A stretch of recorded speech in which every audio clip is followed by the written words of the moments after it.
Pulso económico que, como es tradicional, arrancamos echando la vista atrás a ver qué tal le ha ido al IBEX 35, a nuestro índice bursátil, 0,89% de avance. El índice general termina la sesión en 11.170 puntos, con algunos valores que han subido y bastante. Es el caso de Celnex, que hoy recupera 5,31. Acciona Energía, 3,01 arriba. Fluidra, arriba, 2,94. Y en el lado donde las posiciones dominantes son las vendedoras y por lo tanto se configuran en el rojo, la que más pierde es Repsol, 1,89, en segundo lugar Grifols, 0,94 y en tercer lugar Santander, 0,78. Y a continuación les voy a adelantar, a modo de titulares, algunos de los elementos que vamos a manejar en la tertulia de análisis económico, esa que convocamos aquí cada tarde con los mejores expertos para que ustedes no se pierdan detalle. Bueno, en nuestra tertulia hablaremos, como no, de unos datos que tienen hipnotizadas a las bolsas, los datos del IPC de Estados Unidos. Bueno, en junio los datos han mejorado más una décima por encima de lo que preveían los analistas. Se queda la inflación en Estados Unidos en el 3% en tasa interanual, como digo, una décima menos de la lectura esperada. Y por tercer mes consecutivo se relaja la inflación. Un obstáculo menos para bajar los tipos, supongo que dirán nuestros invitados hoy. Y en segundo lugar, hay que hablar de un asunto bastante escandaloso. Moncloa propone a José Luis Escrivá, ministro ahora de no sé qué cosas de transición y tal, para gobernar el Banco de España. Y muchos se preguntarán, vaya, otro ministro en un puesto clave. ¿Tendrá pudor Pedro Sánchez o no lo tendrá? Ahora veremos qué dicen nuestros invitados. Se los presento de inmediato. Don Juan Iranzo, catedrático de Economía Aplicada y director de Armadata. Muy buenas tardes. Buenas tardes, encantado de estar una vez más aquí, aunque no sea el día que me toca habitualmente, y ya despidiendo la temporada, el curso, porque yo siempre mido los periodos por cursos académicos. Y qué moreno tan espléndido luces. Las universidades de verano. Sí, Vengo de una de ellas. Ya. Bueno, don José Ramón Riera, economista, escritor y además autor, artífice de la web de moda en esto de la economía, que es Si el gobierno lo permite, efectivamente. Un gobierno que últimamente... Porque ya vio lo que le pasó a Nacho Cano el otro día. Sí. Vamos con la bolsa. El IBEX decían que muy pendiente de la inflación americana, que ha sido más bien desinflación, tampoco ha reaccionado grandemente, en apenas 0,89 de avances, en una sesión más bien floja, en la que pues, se caracteriza el avance de Celnex, si acaso. Bueno, pues efectivamente, ya desde hace un par de días pues la bolsa estaba con claras tendencias alcistas, sobre todo ayer, pero también hoy se ha consolidado, no solo por los buenos datos de inflación, que comentaremos luego en Estados Unidos, y por tanto la posibilidad de que bajen rápidamente y pronto los tipos de interés, sino porque también el resto de las bolsas a nivel mundial, hoy mismo las asiáticas a primera hora, etcétera, tienen una tendencia alcista. Se esperan buenos resultados de las principales empresas, no solo en el caso de Norteamérica, no solo las que están vinculadas a la tecnología, las tecnológicas, sino de los bancos, Citi, etcétera. Por tanto, yo creo que estamos en un momento alcista que se puede ver impulsado adicionalmente si se confirma lo que luego comentaremos, que es la bajada de tipos de interés. Sí, yo creo que es, es decir, una buena noticia. O sea, cuando la bolsa sube, sí siempre tenemos que celebrarlo, porque yo creo que es una manera de medir determinados aspectos de confianza. Sobre todo porque a veces dura poco. Sí, efectivamente. Y bueno, hombre, vamos a ver si ahora ya somos capaces de que pegue el salto de los 11.200, que es casi siempre el punto de donde se nos para la bolsa y a partir de ahí empieza a retroceder, se baja a los 18, no llega a los 10.800 y la tenemos fluctuando entre 10.900 y no superando los 11.200. Bueno, hace calor, a ver si de pronto ese calorcito anima a la bolsa. Vamos con la inflación en Estados Unidos. Los datos mejores que los previstos, sí, pero tampoco es para echar cohetes. Al fin y al cabo es una décima mejor de lo previsto. La interanual se queda en el 3% y eso siempre es bueno. Siempre se eliminan obstáculos para que alguien pueda buscar, a ver cómo le doy la vuelta a esto para no bajar los tipos. O al revés. Y en este caso, efectivamente, el IPC baja por tercer mes consecutivo, en este caso 3 décimas, a pesar de la fuerte subida de la vivienda. ¿Y por qué baja? Porque se ha abaratado enormemente lo que llaman el combustible para automóviles, es decir, la gasolina o el fuel, y también otras energías. Pero quizá lo que ha sido mejor valorado en los mercados es que después de estar congelado en el 3,4% la inflación subyacente, ha bajado una décima. Ahí es donde está el núcleo duro de la inflación, ahí es donde aprieta fundamentalmente esa subida a la vivienda, porque empieza a escasear. Bueno, pues se considera que es positivo porque significa que el sistema productivo está siendo más eficiente y que no está viendo esos obstáculos de empleo que inicialmente se anunciaban. Por tanto, yo creo que lo que quería la Reserva Federal es una justificación para bajar los tipos de interés y no quedarse descolgado del caso. Efectivamente. Entonces la justificación ya está. La inflación no va a alcanzar el 2% como estaba previsto, va a costar mucho ese punto, pero estoy casi seguro que en septiembre baja los tipos de interés. Sí, vamos a ver, primero, 3 décimas de bajada del interés anual es una magnífica noticia. Si le añades además de que parece que se enfría ligeramente la economía con la subida del paro hasta el 4%, que ya quisiéramos tener en España o en Europa ese 4% de paro, todo pinta que le están dando los argumentos suficientes y necesarios a la FED para que se plantee en septiembre una bajada. Estoy totalmente de acuerdo con Juan Iranzo en un tema, es decir, en las bajadas ya no se van a esperar a producir a que la inflación llegue al 2%, la demostración la ha dado el BCE de que la ha bajado mucho antes de llegar al 2%, y a Powell no le queda otro remedio que en septiembre, salvo que pase un cataclismo durante el mes de agosto, en aflojar. Si con la mayor tasa de paro de Europa la economía española, según nuestro presidente, va como un cohete, imagínese usted, o imagínense, si tuviéramos una tasa de paro del 4%, iríamos como el rayo láser, prácticamente. Sí. Vamos con este país, con este gobierno, si el gobierno lo permite, vamos con ello, porque este gobierno da claros signos de que lo quiere controlar todo. Ya saben que la compañía, los laboratorios Grifols, se dedican a hemoderivados, fundamentalmente el plasma.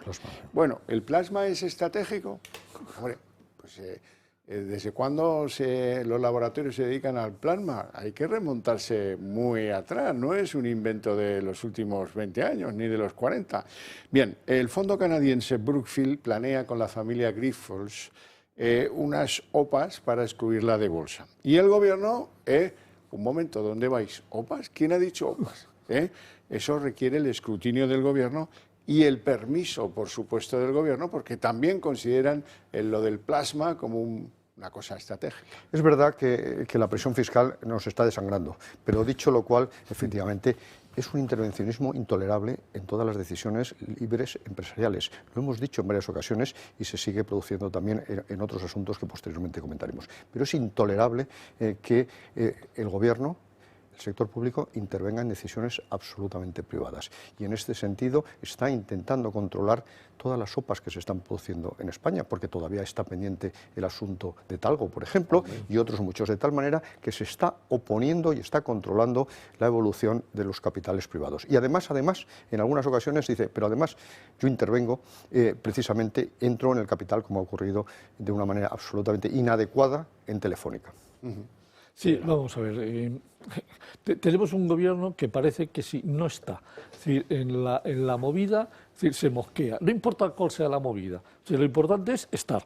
Es decir, claro, a partir de aquí, ¿qué sucede? Es decir, dentro de poco, es decir, cuando alguien quiera ir y llamar, que tengo que ir al servicio, primero tiene usted que consultar al ministro de Economía a ver si la autoriza. No, vamos a ver, estamos en un país, es decir, de la Unión Europea, que formamos parte, es decir, somos la cuarta economía de la Unión Europea en Producto Interior Bruto nominal. Es decir, somos un país de referencia. ¿Y desde cuándo el gobierno tiene el derecho a intervenir hasta en la OPA o no de una empresa como la que estamos hablando de Talgo o como un fabricante de plasma? Pero vamos a ver, ¿hasta dónde hemos llegado? O sea, es incomprensible, intolerable e inaceptable la intervención que ha tenido con el tema de Telefónica. Pero es decir, se le podría decir, bueno, como las telecomunicaciones pueden No, hombre, ser... No, sí, no estoy de acuerdo, pero hasta pero hombre, ya sí, con el plasma, con un fabricante de trenes de alta velocidad, que resulta que además no se los compramos a él en nuestro país, sino que nos vamos a Siemens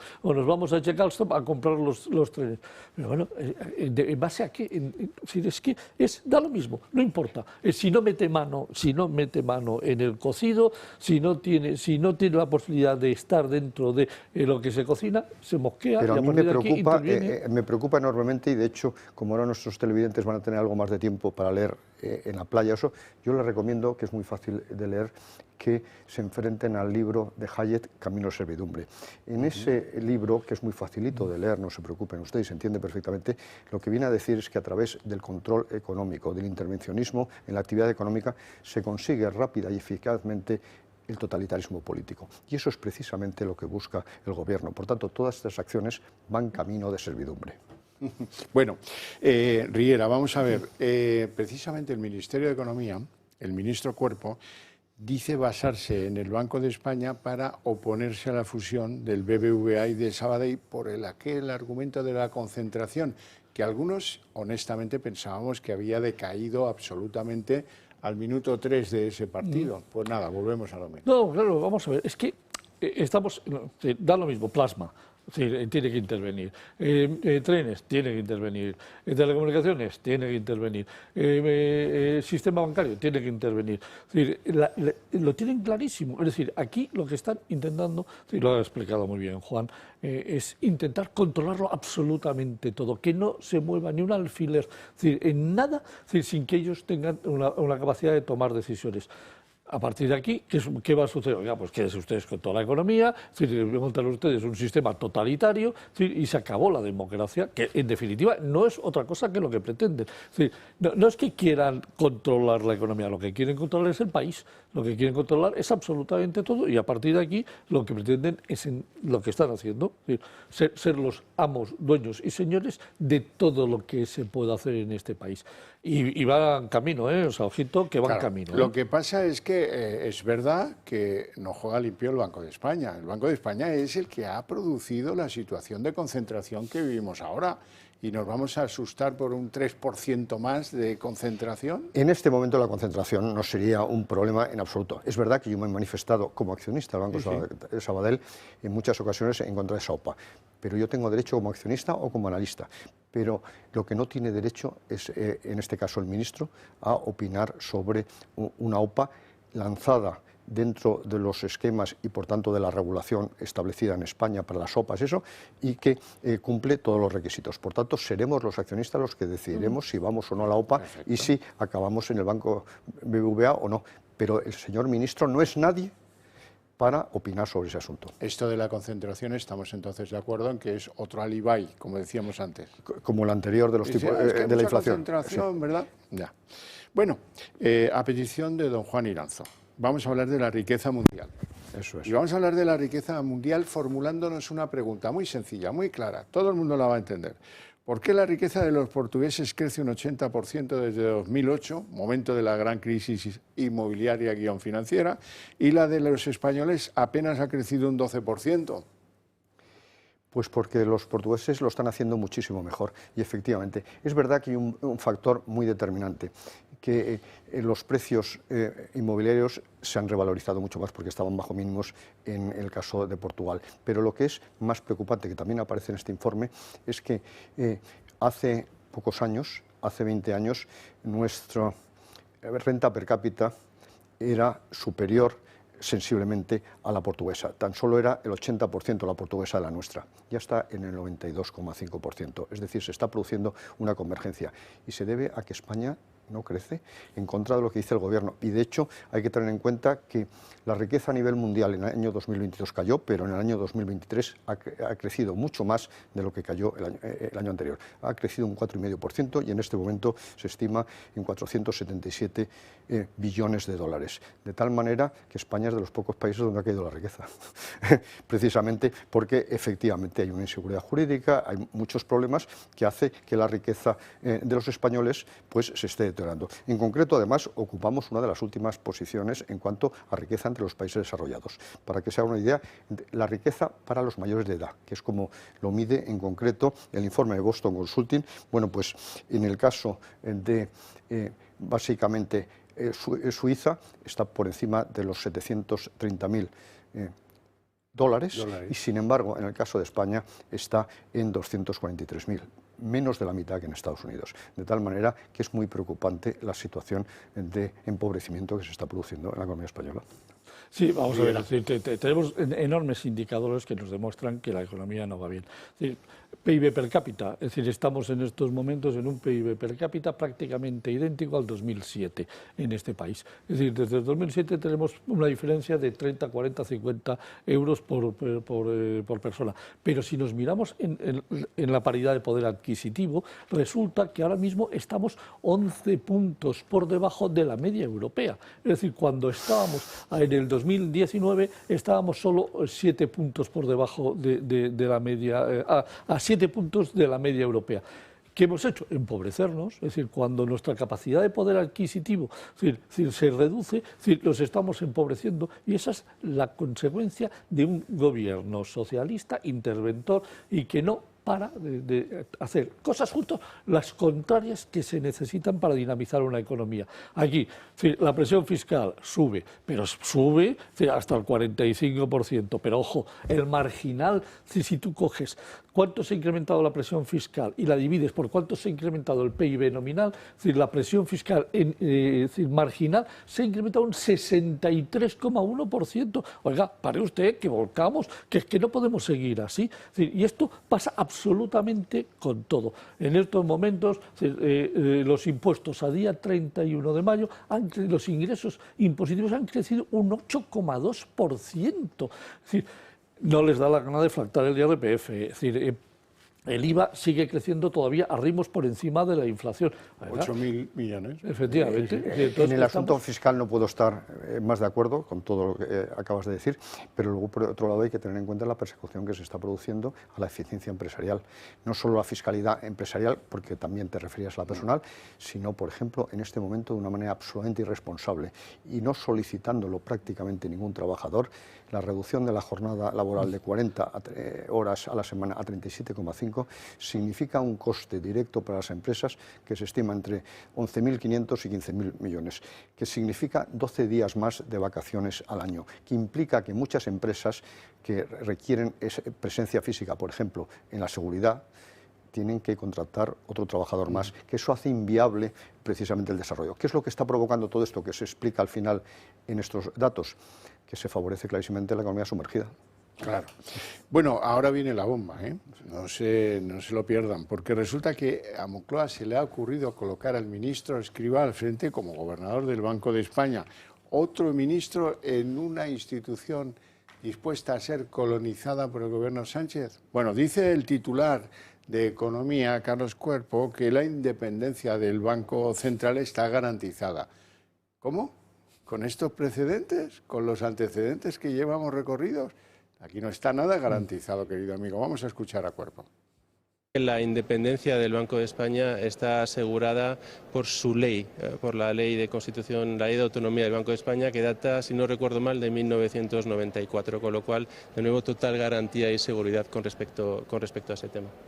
Pues yo ya me quedo mucho más tranquilo, señor Cuerpo. Sí, yo también me quedo mucho más tranquilo con el presidente del Constitucional, que se llama Conde Pumpido, que iba a garantizar, que antes fue fiscal general del Estado, y que iba a garantizar la extraordinaria equidad de desde que ha llegado este tipo. El INE, si seguimos, el CIS, de Tezanos, que solo cocina los datos. Tenemos el Instituto Nacional de Estadística, en el cual Manzanera ya ha recibido clases de cómo cocinar determinados temas y determinados aspectos. Sí, claro, es decir, ahora va a llegar nada más y nada menos que el ministro más inútil en la seguridad social que ha tenido este país en las últimas 25 años. Es decir, que no solamente no ha hecho una reforma de las pensiones, sino que también ha conseguido que sigamos jubilándonos a los 61 años y 7 meses de media. Por si no lo sabíais, es decir, en los datos que ha publicado en la página 126, un informe de la Seguridad Social, página 126, para encontrarlo hay que trabajarse el informito. Es decir, resulta que dicen que en los 5 primeros meses del año, 61 años y medio, es decir, 61 años, 6 meses y no sé cuántos días. 61 años y 7 meses los jubilados. Y este tipo es el que ha hecho la reforma de las pensiones, que le ha mandado a Bruselas, que lo único que ha hecho ha sido subir las cotizaciones sociales. Y este va a ser el independiente, este va a ser el gobernador del Banco de España, después de ser nombrado por Pedro Sánchez, que es que él se lo estaba suplicando, por favor, Presi, nómbrame el gobernador, ¿qué va a hacer a partir de ahora? Pues simplemente sacar los informes que el gobierno quiera, no como el anterior, Gutiérrez de Gos, que sacaba los informes, que unas veces molestaba al gobierno y otras pues no le molestaba, pero era totalmente independiente. Este va a ser peor que Tezanos, no te quiero ni contar lo que puede suceder. Pues efectivamente, en primer lugar, es verdad que existe un estatuto